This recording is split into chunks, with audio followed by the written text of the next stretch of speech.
तो आज के क्लास में हम लोग जनांकीय संक्रमण सिद्धांत डेमोग्राफिक ट्रांजिशन थ्योरी के कुछ पार्ट बचे हुए थे, उसको कंप्लीट करेंगे।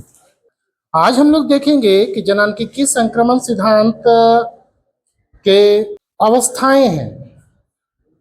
जैसे हम लोग प्रमुख बिंदु में देखे थे कि जनांकीय संक्रमण सिद्धांत क्या बताता है कि किसी भी निश्चित क्षेत्र विशेष की जनसंख्या की वर्तमान परिदृश्य और भविष्य के जनांकीय गुणों का पूर्वानुमान करता है कि भविष्य में उस क्षेत्र में कैसी जनसंख्या रहेगी। यही चीजें बात करता है, ठीक है ना। तो उसमें हम लोग देखे थे कि वो ग्रामीण से, खेतीहर से और अशिक्षित से कोई समाज या कोई प्रदेश की जनसंख्या किस प्रकार से परिवर्तित होकर नगरीय में परिवर्तित होता है, ठीक है ना, या फिर औद्योगिक क्रिया में संलग्न होता है, या तो फिर साक्षर हो जाता है ना। और इस प्रकार से उसके जन्म दर और मृत्यु में भी दर में भी परिवर्तन होता है। तो ये जो चीजें बदलती रहती हैं वो एक चक्र में होता है, जिसे हम लोग किस चक्र के नाम से जानते हैं? जनांकीय चक्र, डेमोग्राफिक साइकिल। और ये साइकिल 3 अवस्थाओं से गुजरता है।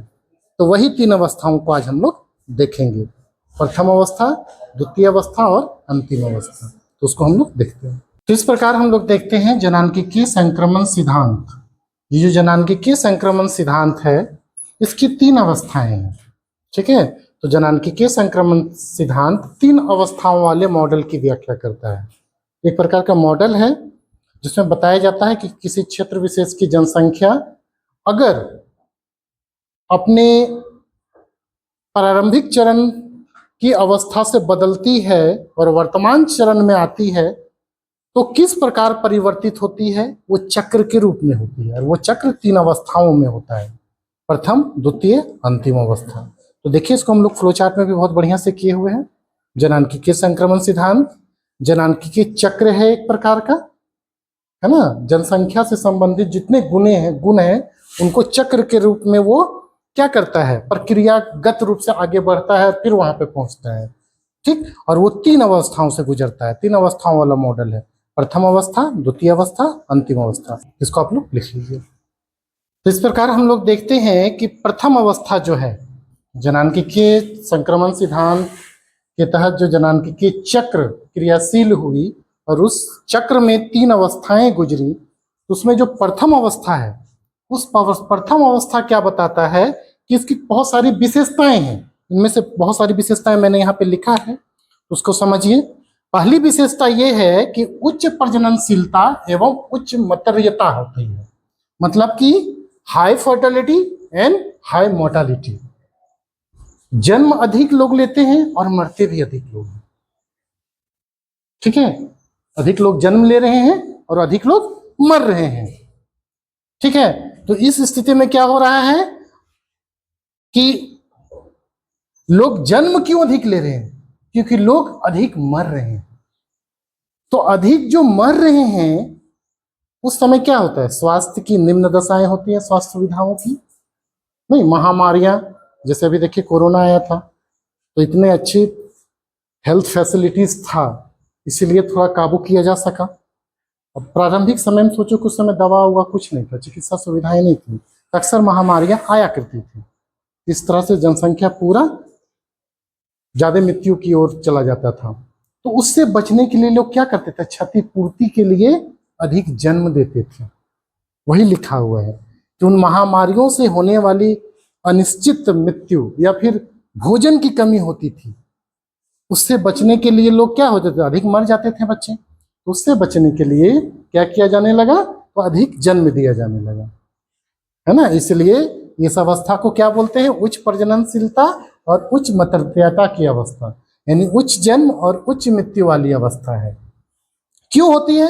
क्योंकि लोग महामारियों और भोजन की अनिश्चित आपूर्ति, ध्यान देंगे 2 चीजें हैं, महामारियों और भोजन की अनिश्चित आपूर्ति से होने वाली मृत्युओं की क्षतिपूर्ति के लिए, जो डेथ हो रहा है उसकी क्षतिपूर्ति के लिए अधिक पुनरुत्पादन से करते हैं, वो क्षतिपूर्ति अधिक पुनरुत्पादन से करते हैं। पुनरुत्पादन मतलब कि फिर से बच्चों को जन्म देना। आगे है जनसंख्या वृद्धि धीमी होती है। क्यों धीमी हो रही है? क्योंकि जन्म तो उच्च हो रहा है लेकिन मृत्यु भी उच्च हो रही है, तो जनसंख्या धीरे धीरे बढ़ रही है। नहीं, अगर इसी में से कोई एक कम हो जाए, मृत्यु कम हो जाएगी, जनसंख्या बढ़ जाएगी। वही द्वितीय अवस्था में हम लोग देखेंगे। तो प्रथम अवस्था में क्या हो रहा है?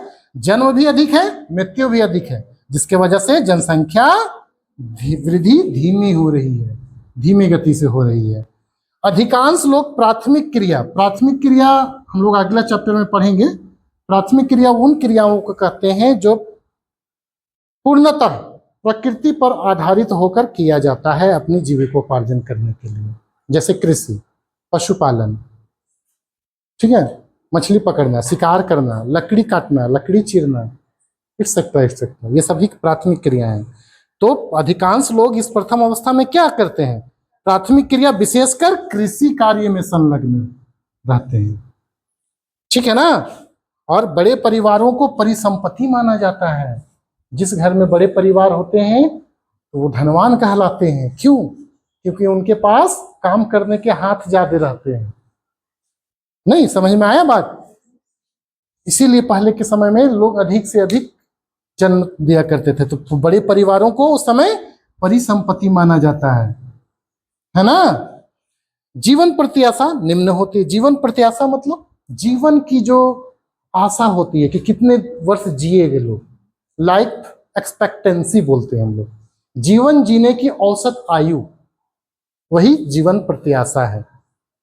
जैसे अभी 67 कुछ है भारत का, 67 पॉइंट कुछ है अभी, ठीक है ना। बड़ा घटा होगा, मैं पुराना डाटा बोल रहा हूं। तो ये है, तो यही हो गई जीवन प्रत्याशा। तो जीवन प्रत्याशा क्या थी? निम्न थी। क्यों? क्योंकि जीने की आशा कम होती है स्वास्थ्य सुविधाओं के अभाव में, ठीक है, महामारियों की उपलब्धता में। अगला है अधिकांश लोग अशिक्षित होते हैं। जाहिर सी बात है, लोग प्राथमिक क्रिया में संलग्न है, खेती बाड़ी में है, उनको पढ़ाई लिखाई से मतलब नहीं है, सुविधाएं नहीं है, ठीक है ना। तथा प्रौद्योगिकी स्तर निम्न है। जो टेक्नोलॉजी का लेवल है वो लो लेवल का है। टेक्नोलॉजी है ही नहीं इस अवस्था में, प्रथम अवस्था में। इस प्रकार हम लोग देख लिए, प्रथम अवस्था की पूरी कहानी को हम लोग समझ लिए। तो देखिए, प्रथम अवस्था में चीजें सारी विशेषताएं हम लोग लिख लिए, लेकिन ये एक प्रकार से सेंटेंस के रूप में आपकी विशेषताएं बताई गई हैं। इसी के नीचे एक फ्लो चार्ट आप बना देंगे। फ्लो चार्ट में चीजें स्पष्ट हो जाएंगी। तो प्रथम अवस्था क्या बता रहा है? उच्च प्रजननशीलता, उच्च मतर्यता, ठीक है।